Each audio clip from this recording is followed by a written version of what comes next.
사랑하는 성도님들 반갑습니다. 좋은 금요일입니다. 요한계시록 이제 계속 살펴보고 있습니다. 이제 드디어 2장 남았습니다. 오늘 이제 21장인데요. 드디어 새하늘과 새 땅이 열립니다. 함께 살펴보겠습니다. 1절에 이렇게 기록합니다. 또 내가 새하늘과 새 땅을 보니 처음 하늘과 땅은 없어졌고 바다도 다시 있지 않더라. 이 구절에서 이제 학자들 간에 좀 이견이 있거든요.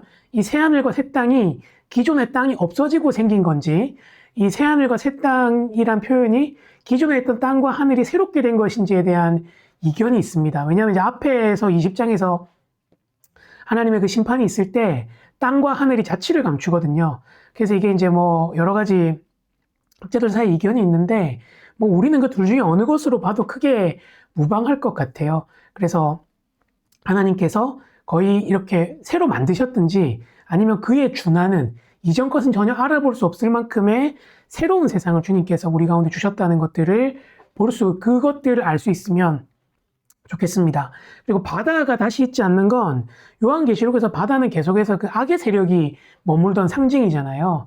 그래서 이제 바다가 없어진다는 그 의미거든요. 그래서 이것도 상징적인 의미로 받아들이시면 좋겠습니다.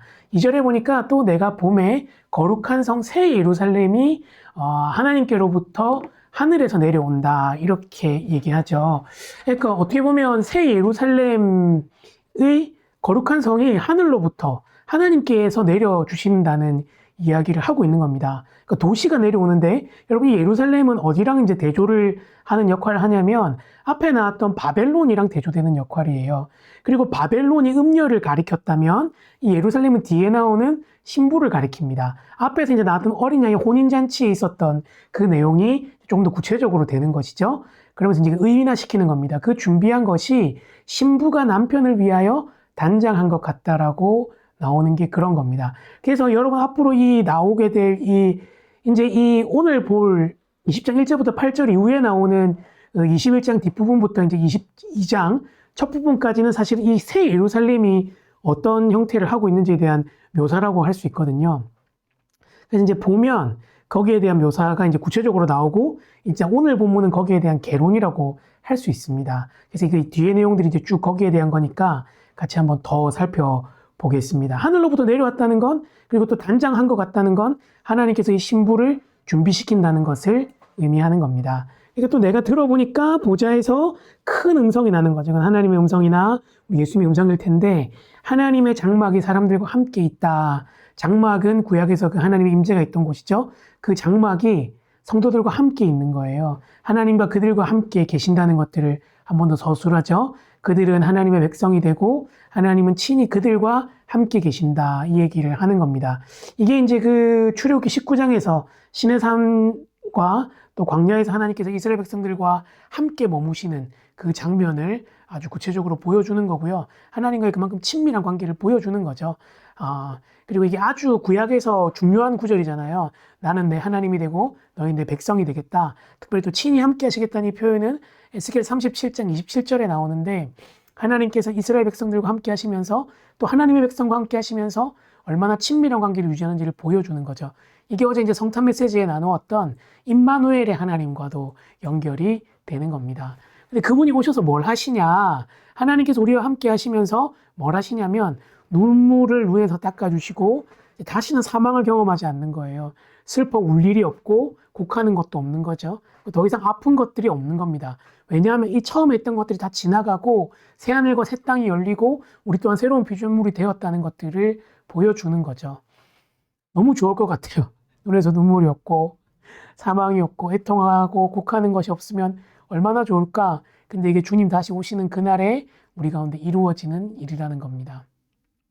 또 보좌 앉으시니까 또 이르시되 내가 만물을 새롭게 하노라. 이제 1절부터 4절까지 있었던 일들을 한 번 더 정리하시고 확증하시죠. 확증하시면서 내가 이루노니 이 말은 신실하고 참되니 기록하라고, 이 약속이 꼭 이루어질 것이라는 것들을 다시 한번 얘기하시는 겁니다. 그러면서 이제 6절에서 한 번 더 이제 얘기하실 때 또 내게 말씀하시되 이루었도다.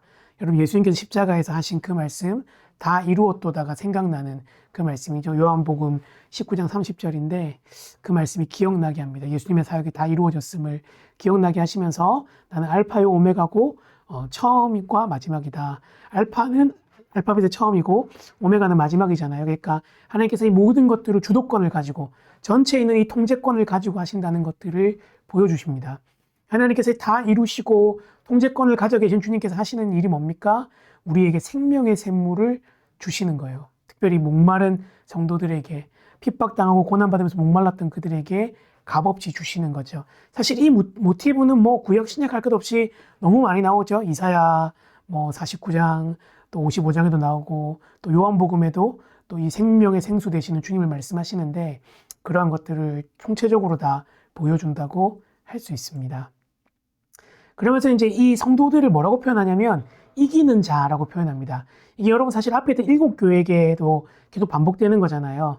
이기는 자에게는. 그리고 또 그 모진 고난과 핍박 속에서도 이기는 자를 늘 얘기하시는데 이기는 자들은 이런 것들을 상속으로 받겠다고 하시는 거예요. 그러면서 나는 그의 하나님이 되고 그는 내 아들이 되겠다고 얘기하시는 거죠.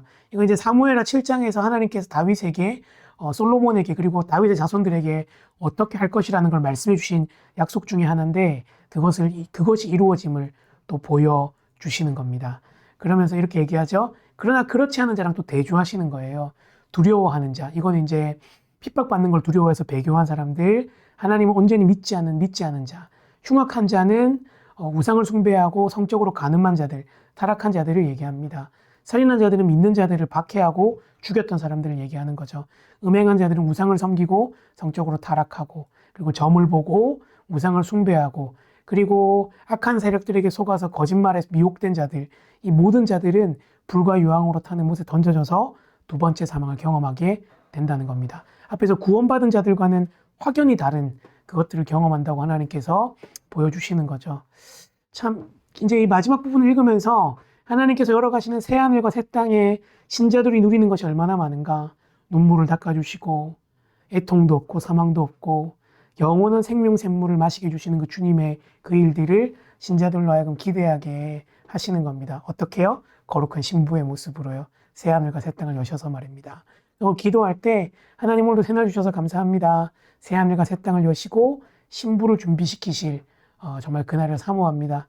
우리가 그것들을 사모하면 끝까지 이기는 자가 되게 해달라고 한번 기도할 때 잔치 공동체가 부른 다신 밤이 없겠고 라는 찬양 함께 들으면서 기도하겠습니다. 기도하겠습니다.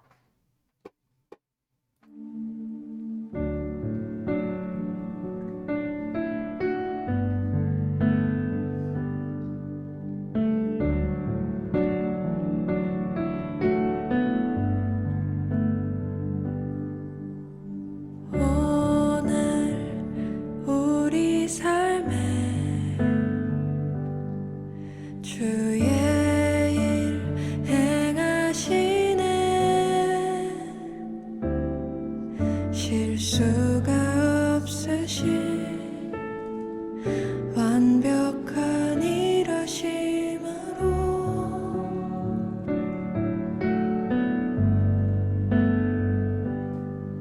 마침내 그날에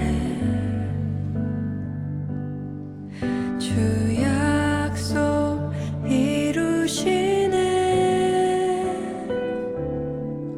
천지를 지으신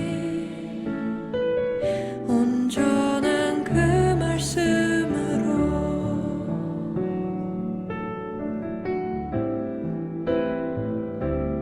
다시 밤이 없겠고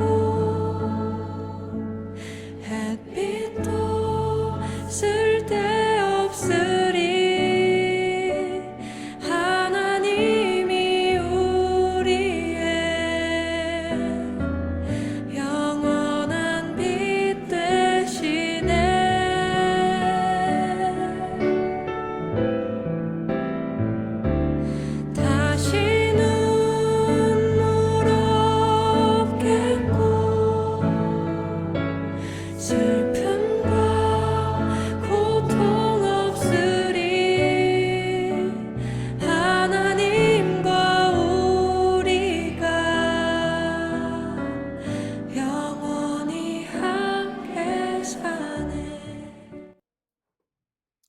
좋으신 주님 감사합니다. 주님께서 주실 새하늘과 새 땅을 사모합니다. 거룩한 신부로 누리게 될 복들을 기대하며 이 땅에서의 삶을 주님의 신부로 잘 살아갈 수 있도록 도와주시옵소서. 감사합니다. 예수님의 이름으로 기도합니다. 아멘. 사랑하는 성도님들, 오늘 또 금요일 잘 보내시고 또 끝까지 영양식 같이 잘했으면 좋겠습니다. 축복합니다.